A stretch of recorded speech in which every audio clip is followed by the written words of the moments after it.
stay.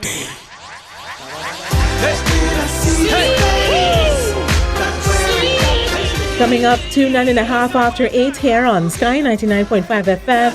A nice entry into our number 3 of the Breakfast Roundtable.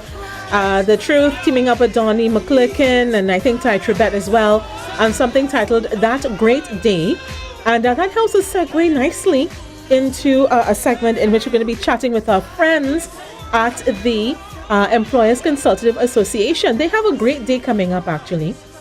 Very, very soon. Yes. It's Friday, May the 12th, that they have their great day for employers where they reward employers for following good industrial relations and good occupational safety and health practices, among other things. And to tell us more about it, we've got the Vice Chair of the ECA, Mr. Neil Derrick, on the line, and in studio with us, the CEO, Mrs. Joycelyn Francois. Good morning to both of you. Good morning. Welcome. Good morning. Good morning. Thank you and welcome. Thank you. And Yes. to Trinidad and Tobago. All right. So tell us about the great day coming up on a Friday, Mr. Derrick. What does it mean to someone who gets an award at this event? What does it say about that company? Well, the criteria for the judging has been circulated, and what we are attempting to do is actually find those companies who follow, as you've identified, good industrial relations practices, good HSE practices. Because we are clear now, and it is internationally known, that those practices have changed the performance of organizations. A lot of organizations still think that maybe that these are areas that they could cut corners. We understand that those who perform well in those areas are also top performing organizations. So as the ECA, we thought that we would review our members and identify those good practices and reward them. And the 12th is one of those days. It's a program we've been doing for some time, where we now recognize employers whose performance is in those areas are very high. And that's basically what the program is about. Mm-hmm. Thank you. What I can add to that, some of the other areas that we do the judging, the criteria, would be in the areas of training and development, talent management, and corporate social responsibility. So while the focus is industrial relations and OSH, which, as you know, is critical for the employer to pay attention to, we are also looking at how they manage their staff. In terms of training them up and identifying, preparing them for the responsibilities that they have to undertake. And this is actually the 7th year, just to give some details. This is the 7th year we've had, and I can give you a sense of some of the winners. In the past, we've had Phoenix Gas Processors, Phoenix Park Gas Processors, Eastern Divers Company Limited. We've had TCL, Trinidad Cement Limited. That was in 2009. Trinidad and Tobago Unit Trust Corporation as well was a winner in 2010. And Scotiabank has been, for the last 2 years, Scotiabank Trinidad and Tobago has been the winner of the Champion Employer, overall Champion Employer of the Year. So who will be the Champion Employer for 2017? You need to come to the Hyatt on the 12th and you will find out. How many companies are members of the ECA? The ECA membership right now is upwards of 700 members. So because I was wondering, how do you investigate to reward and award? Right. Okay. So this is a very important part of it. What we do is we have a team of independent judges. And basically, we invite the membership, we send it out, we send out the application with all the criteria, everything, and they submit their applications. The judges the ECA does not see it at all. We just receive the applications in a sealed envelope. We give it to the panel of judges, and they go away and they do the review based on the guidelines that would have been given to them. And they visit the companies as well. Oh, I was wondering about that, They yes. visit the companies. If you say you have, an OSH policy in place, we want to see it. And very importantly, they interview the staff, because I mean it's easy to put together documents and say, well, yeah, we have this and we have that in place, but there is an interaction that takes place with the employer. And on that basis, the review that they would do, they would come up with the best in terms of champion employer. We also have the categories, so everyone is competing in their field, in their in terms of the size. So you have small, medium, and large categories. So you have winners there, and then there is an overall winner. So it's not necessarily the largest company that will win. It could be a company from the small, medium. And this year we actually introduced a micro category. So, anyone in any of the categories can, if they have demonstrated best practice in terms of the areas that we have identified, they can be crowned the winners of the Champion Employer of the Year. I like the fact that you say you don't have to be a large company to be a winner. You just have to be a company that, excels in these areas. Mr. Derek, when the smaller companies hear about this, are they daunted by all that is going to be assessed and analyzed, or are they gung-ho at the challenge? We've had a fair amount of the small companies entering. So the statistic does not show that they are scared or concerned about the areas. And just to add a little bit to what the CEO said, Jocelyn would have spoken about corporate social responsibility. And I think a lot of people attach the markers for corporate social responsibility a lot to the what they give to the community. Mm-hmm. Some even look at just this philanthropic giving. Corporate social responsibility is now wide, and it also looks at your internal practices as an organization. So it doesn't matter whether you're micro or whether you're large. There are certain things that are required, and those practices run across the board. That's why you could actually judge in the categories, and then take from the categories and judge for an overall winner. Now, the information that you would get from the employers themselves, because Ms. Francois was saying that you don't just take the form that the firm sent in as gospel, that you would speak with the employees themselves. I imagine, is that confidential? Is the union involved in that kind of evaluation at all? Well, you don't speak directly to the union, but you speak with the employees. So the employees in the groups, and surely where the representatives are the union, those persons will become the vocal speakers. So while it's not directed at the union, that says we go directly to the union for an interview, but indirectly you would find that the most vocal persons in those organizations will be the one that speaks out.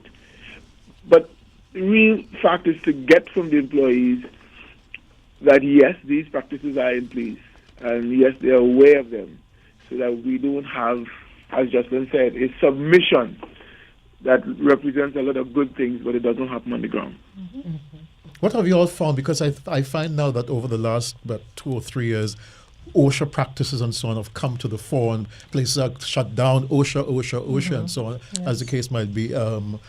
Would you say that in fact, the OSHA Act has impacted on the way employees are treated in the different companies and so on?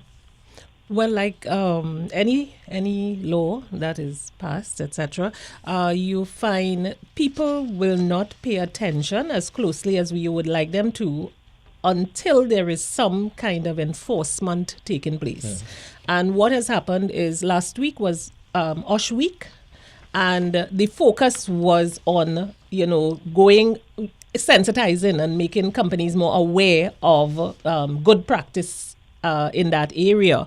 What I would say is that now that OSH is going all out in terms of educating and really seeking to do the enforcement, employers are taking stock. They're not very happy, but they recognize and understand that failure on their part to ensure the proper environment and things like PPE and all of those things, failure to do that can result in a loss of life. So you're saying some other employers are not happy to comply? Well, they're not happy for the reason, or one of the main reasons that they would not be happy is that it means an investment of money. It means ensuring that, you have the requisite things in place. And that is an layout of money.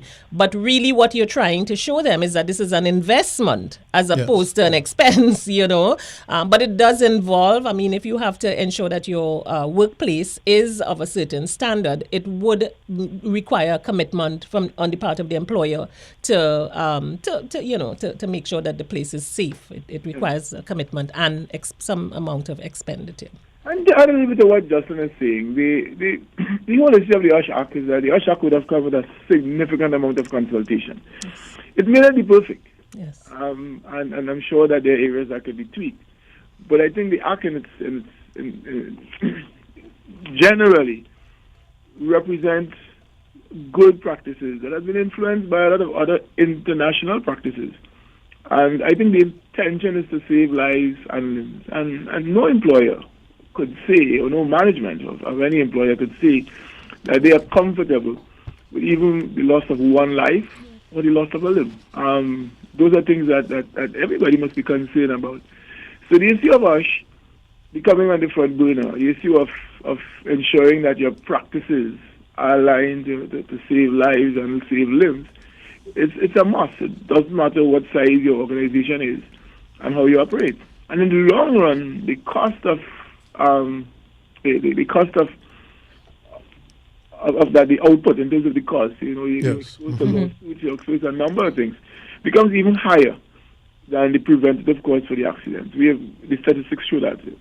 I'm not sure who would want to take this, but I'll put it out there. I know that the ECA is very proactive in terms of providing its membership with information and training sessions and skills upgrade seminars and so on and so forth when it comes to these issues of OSH, when it comes to industrial relations, all kinds of training opportunities you provide to help them be better employers. Have you seen any sort of transformation in your companies in terms of their industrial relations climate as a result of these sensitization exercises that the ECA has been providing for its membership? I think that question hits the nail on the head. Mm-hmm. Let me start by saying, one, as the ECA, as the largest representative of employers, we are the legal representatives at the ILO. We are members of the International Organization of Employers, and the International Organization of Employers are the representative for employers at the ILO. So that we understand a lot of those conventions that come from the international tripartism discussions with respect to issues of industrial relations, issues of OSH, because all those practices are generally governed by conventions from the ILO. Mm-hmm. We understand the impact of that for our employers. And over the years, we've run a number of training courses to try to educate our members about those practices, ensuring that they understand why and why they participate. To just measure it is difficult. So this champion employer, what it does, it provides us with the feedback, because as we get the information coming back from the forums, it tells us how far we are from the goal that we've set for ourselves of having our employers get to that point where they are champion employers following those aspects of industrial relations, of good practices of OSH, and the other things that come with it, talent management, all the things that come with it. So it gives us an opportunity here to measure what we have actually done from the point of training for our employers. In terms of how much their very practices have been impacted by the things that we have been providing over the years in terms of our training program. Yeah. And just to add, it was very interesting over this period where the applications were invited. We had to do a lot of follow-up calls, etc. And it did give us a lot of information, because you found a number of employers saying to us, listen, we're not there yet. We want to participate, but, we don't have this in place, we don't have that in place. And of course, that was good feedback for us, because it now helps us to identify some of those companies that we may have to go in and do some work in. They have said, we know we don't have this. We know we don't. So we're not going to apply, But the gaps are important for us to identify, to be able to help to bring them to the level and the standards that they need to be. I'm looking at the application form you have here, Ms. Francois, under Industrial Employee Relations B. And one of the questions was, did your company have a high turnover rate? Please indicate the percentage and reason for turnover. What would that tell you if a company, people stay there for 6 months, 8 months, as the case might be, and then they move on, and it's what message would come out of this answer? Mr. Derek, would you take that question? Sure. Turnover rate is a good measure of how much. We think that there are two sides. If I could just step back a little bit, there are two sides. There's the pay that you actually pay to employees, but there's a social side, a social exchange side between the employer and his employees, which is what really builds the fabric for motivation. So that when the employees feel that the employers are good to them, they think that they owe the employers something, and that motivates the employees to put out. Generally, companies like that, you don't see very high levels of turnover. Mm-hmm. So it means that when you see high levels of turnover, it is a sign that there's a de-link between the employees and the employer. And that really says time to step in. Not for an advertisement plug, but we also have our full subsidiary, the ESC, because we recognize that even with respect to the programs themselves, it wasn't sufficient, and that we needed to help some of those organizations with their policies, with the actual implementation, with treating with some of the industrial relations issues. So we have a full subsidiary that also provides that on a commercial basis, provides that kind of support to organizations that need it. But yes, I think it's an important question, because it's a good signal that something is wrong. How of the contract worker, how has that impacted on employment practices generally in Trinidad and Tobago? Years ago you would have a 3-month probation, as the case might be, and if they were satisfied, you become permanent and that kind of thing, and you get your holidays, you get your health benefits and so on.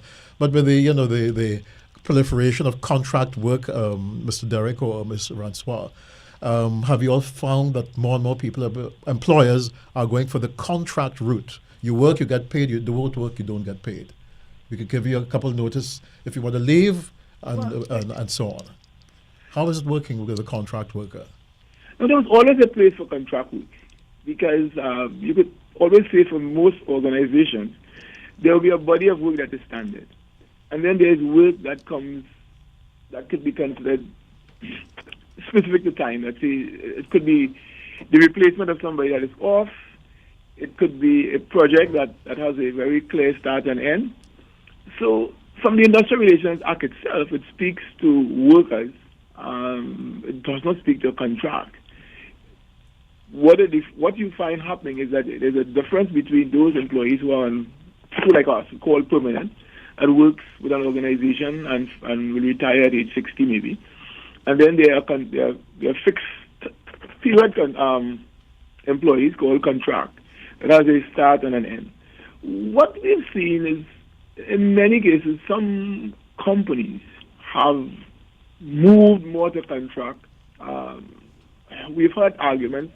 Some say that it saves because you don't have to carry the long-term costs of pension contributions and some things. But if you look at the way the law has been reshaping itself, you would find that there is not very much different between the way you treated a contract worker and the way you treated a permanent worker. And we've always advised organizations that you need to get into long-term relationships, especially for where you have continuous work. And you need to have people settle down, because that motivation also works for you in terms of your own, what you benefit from the output of that account. So it is not a secret that some organizations feel that what we'll do is go on that. But I think in the long run, organizations don't benefit from those practices. But you would get loyalty from more loyalty from a permanent worker than a contract worker, wouldn't you? You would. Generally, you would. As I said, you don't rule out the contract work, because there are situations that require that fixed term type work, because there are projects that has a definite scope, there are projects that has a definite time. And in those cases, we encourage the fact that you could bring in persons to do those things. But in the long term, we think that organizations have to evaluate the benefits of going to that contract work for the small savings against actually making people permanent, settling them down, and having them motivated to provide service to those organizations. We're speaking with Neil Derrick, Vice Chair, and Joycelyn Francois, CEO of the Employers Consultative Association. We've got to take a short break, but we will be back with more discussion. In your car, on your phone, the sky is everywhere. Sky 99.5 FM. You're listening to 8:33 is our time here on Sky 99.5 FM, and we're continuing our conversation with our friends from the Employers Consultative Association, Neil Derrick, the Vice Chairman, and Joycelyn Francois, the CEO. On Friday, the 12th of May, that's this week, they're having their annual Champion Employer Awards ceremony at the Hyatt. That's the ceremony where they award someone who they believe is the best employer of the year. It's like a beauty pageant for employers. And the beautiful things that they display would be a delivery of management services, industrial employee relations, occupational safety and health, talent management, training and development, corporate social responsibility, and employment creation. So those are the categories in which the contestants are analyzed, assessed, and then they come up with a champion at the end of it all.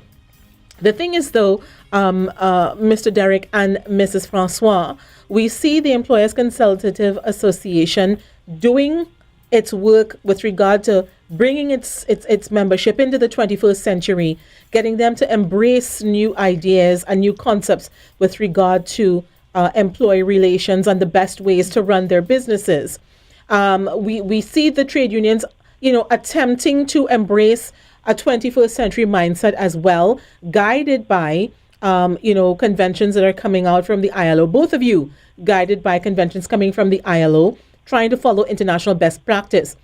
But we're not seeing that happening from one of the most important pillars of all in the tripartite discussion, the government, and the government as a mega employer in the system. Why is it that if business and union are ready to talk with each other, and the two of them are coming together to talk with government to help the country out of a rough situation, why is government so reluctant to fully embrace tripartism? Mr. Derrick, any ideas? Well, I don't know that they are not. One is that Trinidad. But the Tripartite Advisory Council shut down. Well, yes. Bad faith coming mainly from government. It's okay. I will say it. You don't have to worry. I will say it. They'll just watch me hard when they see me at an event. That's all.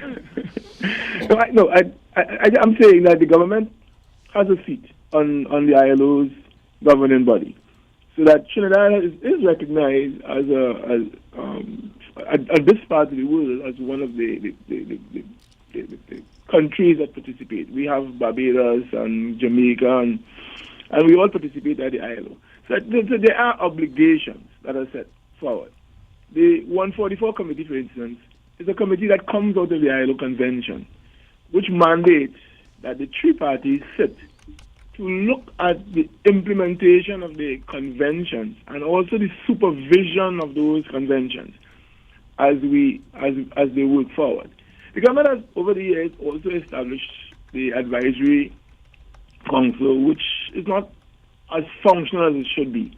And there was also a wider government body, the NATAC, the National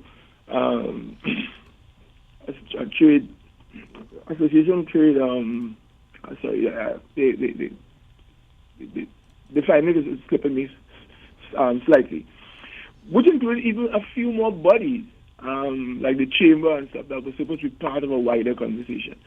I know that there are always some conflict between the three arms, and that happens. And I know that maybe some of the organization has not been functioning the way it's supposed to function. But it's something that we have to work on. We have had some investment by the United Nations through the ILO for strengthening as well.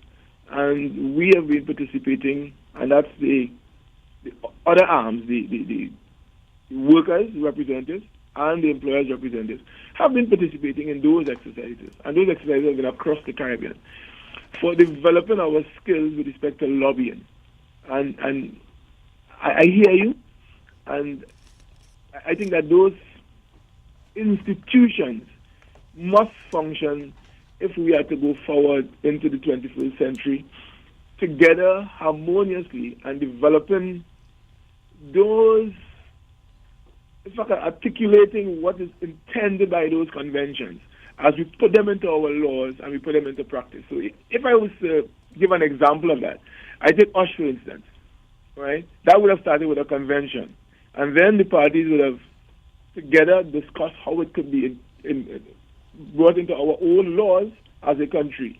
And now there's the policing by an USH authority who polices that to make sure it happens. And that's the structure that we are pushing for going forward with.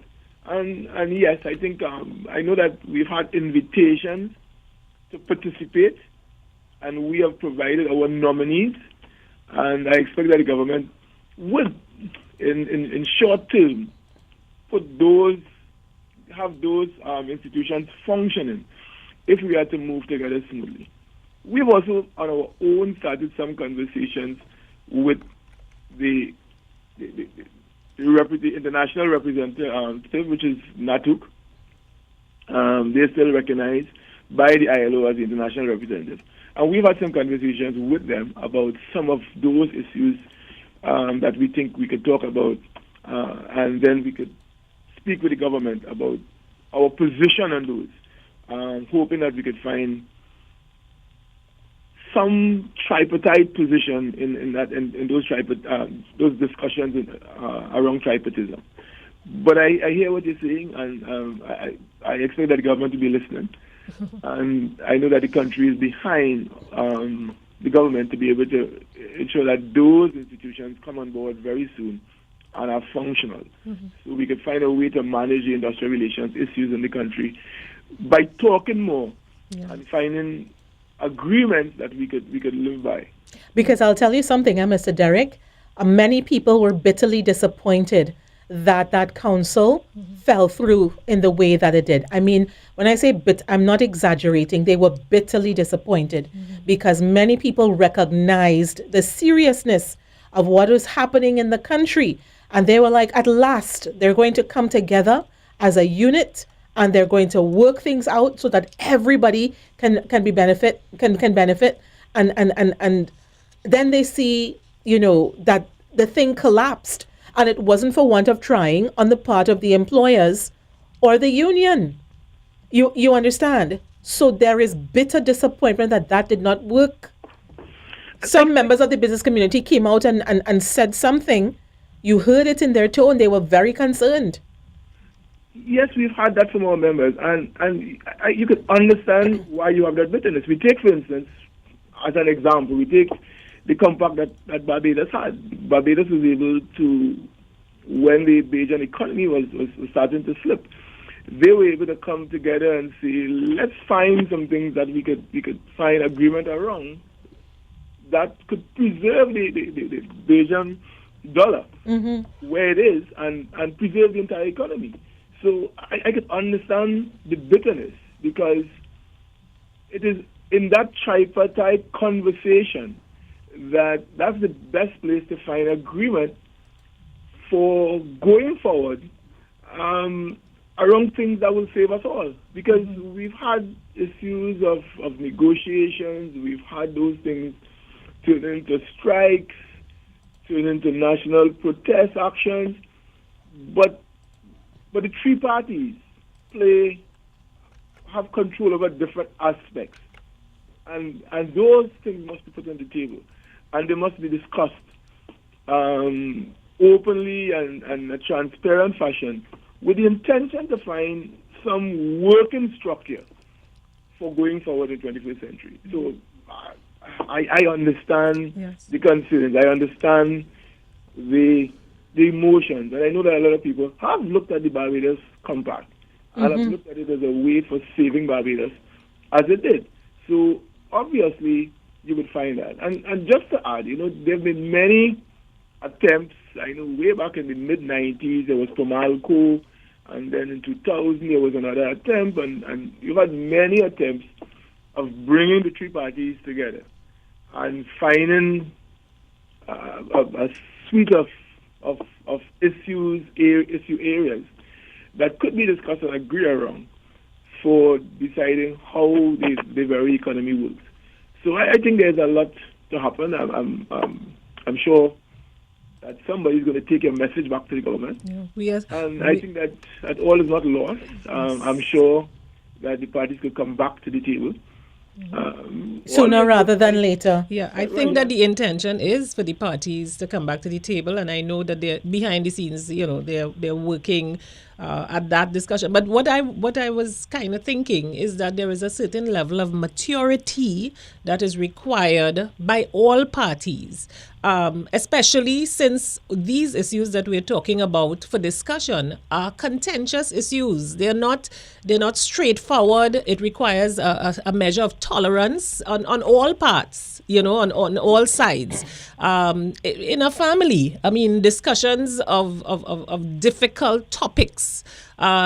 You get angry because you didn't get your way this time, so you pull away, and then the other one say, well, if you pull away, then I will pull away too, and we're not talking, and then the whole thing just breaks down. And even at the start, before the launch of that committee, there was a certain level of mistrust, and there still exists. In fact, it has worsened. To me, these people are natural born enemies. Yeah. So, but in other countries, as Mr. Derek has pointed out, if we're looking at that ILO model, and we're looking at other countries have done it. The issues are also as difficult, and those issues they're never easy. But there has to be, I think, something deeper on all sides: the government, employers, and employees. You have to have that commitment to the bigger goal, which is Trinidad and Tobago. We are in challenging times now, but we want to find solutions. And if we all, if we don't talk to each other, then the solutions can't come. It's not an individual thing. So I feel if we say that we love our country, we have to engage. We have to engage. We can't. I know, in the various corners, they will try all sorts of different tactics. I want you to come on, to the table. So I will, bullying, threats of this and that and the other. But at the end of the day, if we say that we love our country, we have to have, and we are mature. We have to be mature individuals, because we have the children, our children, the nation's children. If we can't talk about the issues, the hard issues, the difficult issues, we give some. We this time we may not win. Next, be prepared to do that kind kind of compromise for the benefit of Trinidad and Tobago. It has to be done. Otherwise, we might as well close up shop and, forget about it. There's a saying that when the forest is on fire, it's okay when the forest is not burning, but when the forest is on fire, the fox on the hare has to run the same direction. Yes. Indeed. That Trinidad's economy is at the point now where the fox and the hare has to run the same direction. We have no choice but to find a way to discuss the burning issues, to be able to create laws that are functional, and ensure that we all adhere to those laws, as employers, as government, as employees, and ensure that we go forward. If you could weigh in for a moment on employment creation, because I'm seeing here persons. Okay, I need to take a quick break. So when we come back, we're going to talk employment creation. And I also know that there will be a couple of people who would want to join in the discussion as well. Keep it here on Sky. Connect with us online. Join us on Facebook, Twitter, Instagram, and SoundCloud. Search Sky 995 FM. But among which I did not hear places like banks, insurance companies. Actually, one of the champions was a bank. It was Scotiabank. Oh, yes. Yes, I heard Scotiabank and Unit Trust. Thanks to the correction. Mm-hmm. And hardware dealers. Is it because there are some of the places that would tell you that they are not ready yet because they do not have this, that, or the other in place? Thank you. Well, the competition is open to all the members of the ECA, and therefore, they choose whether they want to apply. And yes, some of the responses, as I said earlier, some of the responses were, we're not quite there yet. We're not quite ready as yet. So it really is up to the company to submit for consideration. Let's look at the issue of employment creation and generation. Mr. Carr, you were going to put a question to Mr. Derek. Because I was looking at persons from the community in which your organization is located, and you would, of course, a case in point would be the creation of that gas rig in Lebré. And remember, they had done a very successful project, and they couldn't understand why the company took this next construction of the gas rig, the Angelin project, to Mexico, I think it was, because they're saying that people have the experience, they have the technical ability, and so on. So what could you weigh in on this, Mr. Derek, as to should a company source, first of all, people from the area in which they are located for a particular job? Or should they say, well, it's open to everybody? And that has been a discussion that has been around for a long time. And I think, even from the very economics, and I want to go back to some years when we look at some of the expatriate companies who were here and who generally do that. Especially in the energy industry, you would find that the communities that are close by may suffer more than the communities that are far. And it's a kind of some economics where in some ways there's a give back. So you find a lot of companies practice it. You find that you look at BP, for instance, who would have done a significant amount of work in the Mayaro community with respect to trade schools and stuff. Over the years, in the case of Petrotrin, our parent, our foreparents, in terms of companies, would have done a lot and would have had some practices that we still follow in some ways. So there's always some of that, and as I say, because those communities tend to suffer a little more than those communities that are far off. But I think you have to balance that with also your national obligations, and especially when you deal with something like a state enterprise, because you're owned by the people, and in that case, you have an obligation to the people. So it's something that organizations are struggling with from a point of balance. And additionally, there's the wider issue of things like training and development. One thing is that Trinidad has a lot of institutions, how well coordinated they are is another question. With respect to whether they, for instance, we look at our own natural resources and we look at the syllabuses in the schools and you try to understand whether they are geared to create persons to be employed in those industries. I know that we've been participating in TVET and as technical vocational education and training. But I think that education piece belongs to the institution and the training piece belongs to the industry. And then sitting between there is the on-the-job training program that the government has created for sponsorship. But how well has that program created that interface between the training institutions, between the vocational education institutions and the training institutions? It's something I think that still has to be looked at. And this goes back to something that we were discussing just before. The best place to look at that is by tripartite discussion, where you could now come back and industry could say, yes, this is what we think we could do. The government say this is what we could do, and the employers say, okay, fine, this is what we'll accept. And in that framework, a lot of these things could work, and they would create more employment, more training, more development, because in there you have innovation. And I think there are we have natural resources that are underutilized because we just don't have the innovation to make them into products that could be utilized. So I think there's a lot there in that issue of training and employment and youth employment that we have to discuss by tripartism and develop some fundamentals for going forward. I just say youth employment. Should a company go for quotas? Let's say, fine, as a big company, I should have equal amount of women, equal amount of men, as the case might be. Should I have put some emphasis on youth, but the older workers have more experience, as the case might be? How will a quota system work? Well, it's always difficult because you could be into reverse discrimination. Yes, indeed. But ILO has been, over the years, looking at areas that are suffering. And we must recognize that there's a significant amount of the youth population that are now home. But Mr. Derek, some say reverse discrimination, others say affirmative action.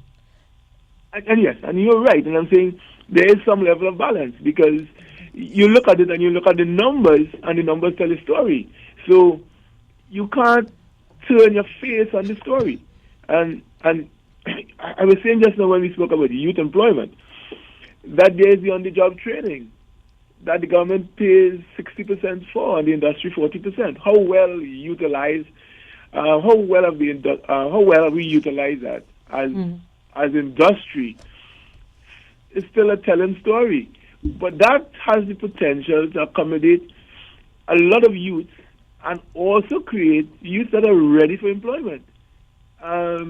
And it also bridges the succession gap. If we look, for instance, at the repeats, so there are a number of persons who have retired and continue on and contract, right? And employers have to look at that and examine whether we are doing sufficient from a succession planning for the continuous move on. And we have models. If you go back to the old apprenticeship models that were used by Tate and Lyle and BP in the early days and TPD and going far back into the oil industry, you would see that they had systems for creating those apprenticeships. We have now had a national system, the OJT system, that is really there, and it's an unexplored area that I think we could sit down to discuss which could deal with that, including the issue of the incorporation of females. There's been a significant amount of law with respect to discrimination and how you treat with females in the industry, including the very Maternity Act, which attempts to bring some balance or leveling of the playing field that allows the female to be able to express the natural childbearing as part of the natural thing of childbearing, and be able to still keep their employment. So I think a lot over the years have been done with respect to laws and stuff for facilitating it. We're practically out of time, but I want to give Jocelyn Francois the last word very quickly. Okay, just to say, to remind listeners that we have the Champion Employer of the Year Award competition. It's on. The final winners will be known on the 12th, this Friday, at the Hyatt Regency. Call 675-9388 for further details to make sure you have your ticket. 675-9388. That's the ECA's office, and we will ensure that we reserve a space for you. Looking forward to seeing you there. All right. And Mr. Derek and Mrs. Francois, thank you for giving us some time this morning. We know you're business people. We got plenty time this morning. We appreciate it. Thank you, Mr. Derek. Thank you. Thank you very much, Jessime. Thank you. Listening. And that's it for today's edition of the Breakfast Roundtable. I'm Jessime Vento. I'm Edison Carr. Have a balanced day. Keep it here on Sky 99.5 FM, where every day we work hard to fulfill our mandate to you to inform, to inspire, and to empower, because a seed of purpose has been planted within you, and part of our job is to help activate it so that it grows into a strong, steady, healthy tree that will bear delicious, nutritious, nourishing fruit that will help make Trinidad and Tobago the best place to live and to be.